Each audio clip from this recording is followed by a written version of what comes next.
Hello, thank you, welcome for joining us for this dead programming of the weekly show of our league. I'm joined here today by former co-owner with Kevin Kirchhoff and now solo owner of his own team, Kyle Mills. Thank you for joining us. Thank you for having me on. Appreciate it. Yeah, I'm glad you're here. You have a book coming out later this year that goes in detail with the split between you and Kirchhoff. But first, before we delve into all the details, let's take a look at this clip from earlier this year. To the question we've all been waiting for in this league. Mills, what is your decision? Next fall? This is tough. Next fall, I'll be taking my talents to Carroll Stream to play for Hernandez. I ran Please Stay LBJ. This party is because of our organization, and we've supported him for 5 years now. And for him to go on there and drag us through the mud for 5 years and stab us in the heart, he deserves everything he gets. I hope he never wins anything. In Carroll Stream. Jeffrey LaRoque. I just want to say I'm a big fan, and this is the worst thing that could have ever happened to me. And I just want to say that I hope doesn't win a championship, and I hope we come back stronger next year and we win the fantasy championship. Baby, there's next year, baby. Always next year. Is that the conclusion you came up with this morning? Yes, it is. Hernandez, why? Now I felt like it gave me the best opportunity to win multiple championships and not be handcuffed by a co-owner. All right, thank you. Good luck next season. Thank you. That was a clip from earlier this year of Mills deciding to take over the vacant team in Carroll Stream. We're joined here in the Achieve Your Dreams by Knowing Your ABCs corner. Always strive to please, but don't stop scheming. Bars. I'm not a rapper. We got a special guest here too. One of the many kids here in Sanchez household. Okay, tell me what led what led to this decision to leave Kirchhoff and make your own team on Carroll Stream. Well, like I said, just after last season, I felt that it gives me the best opportunity to win multiple championships and not be handcuffed by a co-owner. Ball and chain, ball and chain. Ball and chain, yes, exactly. Agree. There's more about it in my book if you want to get it. It hits stores August 29th. August 29th. Right before the draft. Before the draft. I'll have a book signing at Buffalo Wild Wings. That's where we're going to be hosting our draft. Shout out. Sponsors. What was the main reason you decided to leave and take over your team individually? Well, waivers is mentioned in the book. Was yes, a key reason. With the waivers, Choff was very waiver happy. Okay. And for some of those people that don't really understand where I'm going with this, waiver happy, he's trying to he makes outrageous moves, thinking that it's going to benefit the team. And, in reality, on the back end of our co-ownership, it was really hurting our team. Understandable. As your former roommate at Northern, I remember that there was some turmoil going on, but this is all for the betterment of the league. Surely there are some positives of when you were with the Choff. Oh yeah, of course. Early on, we had a lot of success, and we had conference champions in the first year of the league. Yes, second runner-up of that championship. Yeah, we had really good waiver wire pickups as well. When Julius Thomas had his breakout year, we had him right before the season started. They were before me on the waiver wire. And then, we picked up Josh Gordon before he got caught up in all the dope. So that was big with Alshon Jeffrey. That's what helped us get to the championship that year. But, as the years went on, the worse our waiver wire pickups became, and it just became more difficult for us to win. Understandable. Well, I look forward to seeing you on Fantasy Cast. We just set up the Rivalry Weeks, which is week 1 and 12, where you will be matched up against Choff. We call it Rivalry Week because everyone in the league faces their rival, even though everyone's a rival to me. How would you like to stick around and do the pre-draft show with me and look at week 1 matchups? Yeah, that sounds amazing. All right, we'll be right back. Kittens need to be adopted everywhere, all across the world. For every 100 kittens that aren't adopted, The Sanchez household adopts them. We have kittens on kittens.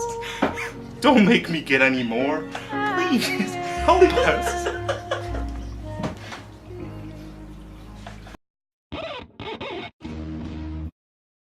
Okay, so the week 1 schedule is officially out. It's rivalry week 1 and 12. One of the rivalry matchups we have are registered flex offender. We don't know if that's going to be his name this season, but owned by Tyler Barlis. And right now, Team 11.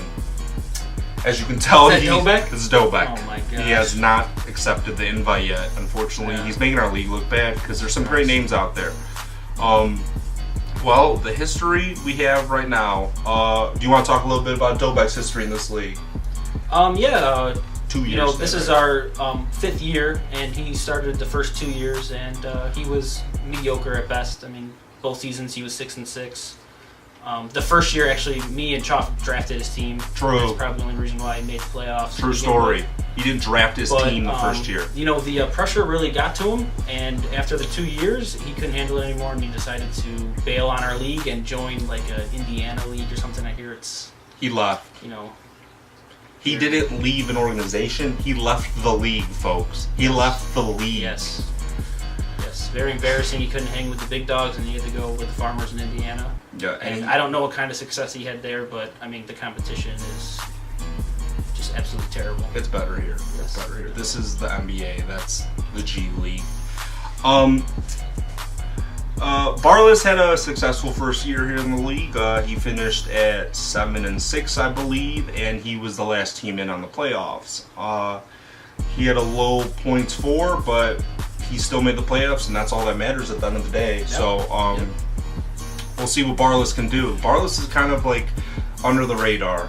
He talks his trash when he needs to, chimes in when he needs to, but other than that, under the radar. Yeah, you know, I felt he had a really good draft. He looked like a powerhouse team to start the season last year, and you know, he just was very quiet, like you said, just kind of dark horse under the radar. Snuck in with barely any points allowed and for, and that's why we got the wild card spot. Yeah, yep. We have 2 champions as wild card spots.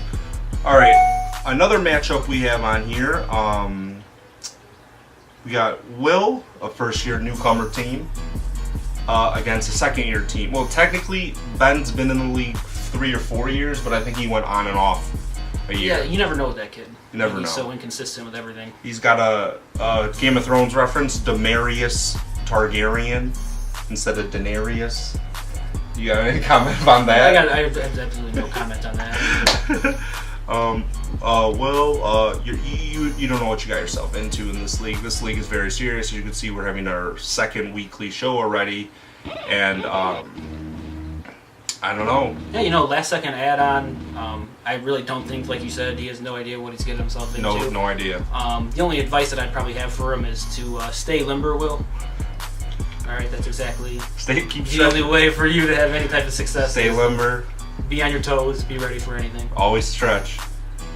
And then Ben is kind of just, it's not under the radar or over the radar. He's just kind of there, but somehow he stumbled into the championship last year. I really don't know how that happened, but I don't think that it's going to be anything like the season he had last year for this upcoming season. This will be an interesting matchup. It's been deemed Wolfpack versus Geesepack, I believe. Yeah, you know, there's some old bad blood involved with some of the people. We'll leave that with them and let them deal with that. Trash talk is not encouraged. It is mandatory in this league. One of the ones that is former teammates clashing together, it's Brett and Carrick, who, by the way, were teammates in the first season. Tree Cock Clan. I remember that. Tree Cock Clan was their name. They split up, and since the split up 4 years ago, they both have a championship title under their belt now. Very interesting. That's good development by both teams. Yeah. Carrick's really grown. I mean, he started the league not knowing anything about football, and he was very open about it. Deshaun Jackson was going to be his first pick that year. Yes, and you know, he really let his colors show last season. With a different DJ and David Johnson, and he dominated our league and the entire NFL. Carrick made ridiculous moves. He made 35 acquisitions on waivers and 8 trades. Yeah. And that's, I mean... He traded LaShawn McCoy away, got LaShawn McCoy. It's Theo Epstein-esque with it was. building a team. Yes. And then he also traded away Julio, got Le'Veon, got them both back, traded them both to me. I don't know. He's all over the place. He was all over the place. That would be an interesting matchup. Brett always gets his trash talking going for that matchup, and I love that. I love that. Big fan of that. Carrick kind of keeps quieter, but I think Carrick has the edge in that matchup right now. Yeah, I agree. Okay, a matchup that involves me and Nathan. I am the most erratic team in this league. I've only finished in the top 2 or bottom 2. That's facts. Bottom 2 or top 2. More so on the bottom 2, but I have a championship ring. I'm facing Nathan, my neighbor, and if you want to jump in on either of our teams, Nathan makes the playoffs every year. He's been in the playoffs every year. He's been very consistent. He's always like a top 4 team in the league. Just never can get the job done. You should have had one, Jimmy Graham. Yeah, that's the truth. But the Saints came back and bite you in the ass, you know? Yep. Who would have thought? And then the other one with Mills involved is battle of teammates. The first matchup since the split. It's the opening day game, Choff versus Mills.